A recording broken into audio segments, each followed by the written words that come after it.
mga kaepas.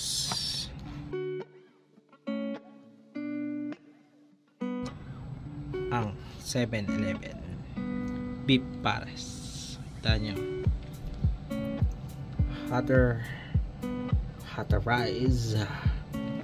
Ayan, nabili natin to sa 7-Eleven ng mga 89 pesos, depende sa branch. Kita nyo, pares. At bumili na rin ako ng kanin. Ayan. At may kasama na siyang kutsara. Meron tayong tissue syempre.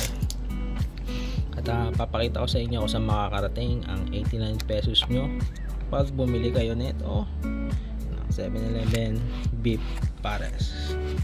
Kung talagang pares to. Tapos buksan natin. At bagong microwave nga pala to, mainit-init pa.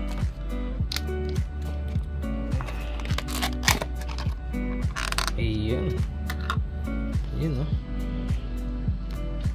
Kung makikita nyo, at mamantika siya. Ayan.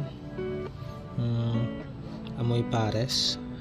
At ang base nga beef pares nga to, sabi sa nakalagay dito sa kanyang label.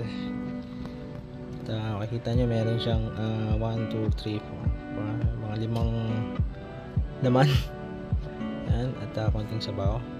Makikita nyo, meron itong kanin sa baba. Pag itataas nyo to, ayan. Makikita nyo, parang puro mantika lang yung laman niya.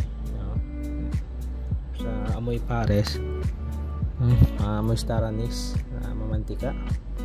At ito yung kanin niya. Ayan. Parang kasing dami niya lang to, pero parang mas marami ito kasi mas mabigat.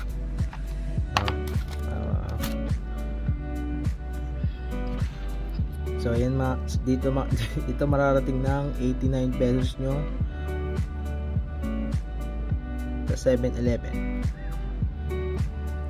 Nga pala, yung ibang ganito 65, pero to ewan ko ba't 89 to, siguro special, ewan ko, pero yun nga 89 pesos ang isa nito.